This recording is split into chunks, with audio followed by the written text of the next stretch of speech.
Welcome back to Brightside.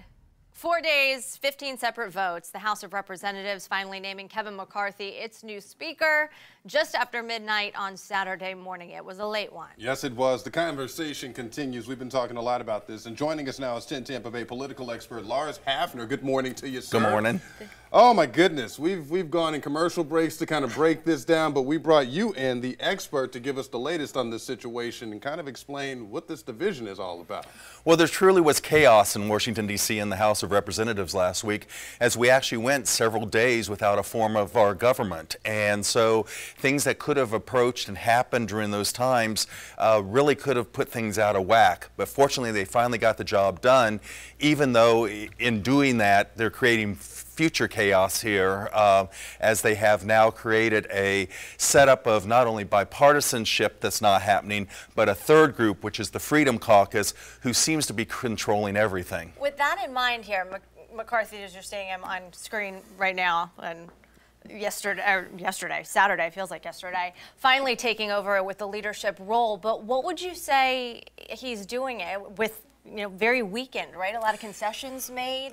Very much see going forward for the Very GOP? much so. Some people characterize it now as a ceremonial speaker. It used to have a lot of power because you would be able to say what came to the floor, how the votes were going to be, and now that is no longer there. With the new rules package, there's a lot of concessions he had to make that's going to create problems for him down the road. Lars, just because you have the title doesn't mean you have the power, right? That's correct. A lot of key players from Florida, so what's next for those folks? Well, it's going to be interesting because McCarthy's going to make Matt Gaetz the face of the opposition.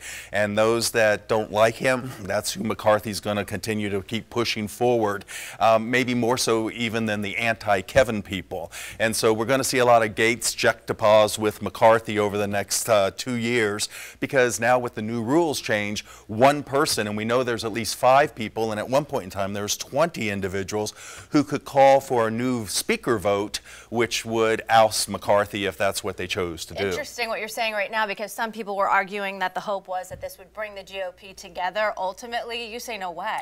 There is no way, because it's now formed basically a third arm within the House of Representatives. Again, Republicans are going to need Democrats at some point in time to pass things like the debt ceiling, but how are they going to get over that Freedom Caucus and those votes that they need also to make government work? Lars Hafner giving us the goods. No doubt the saga continues, sir. Yes, it Absolutely. will. Today, we have the House Rules Committee. They will be meeting today, and we'll have much more on that later on tonight.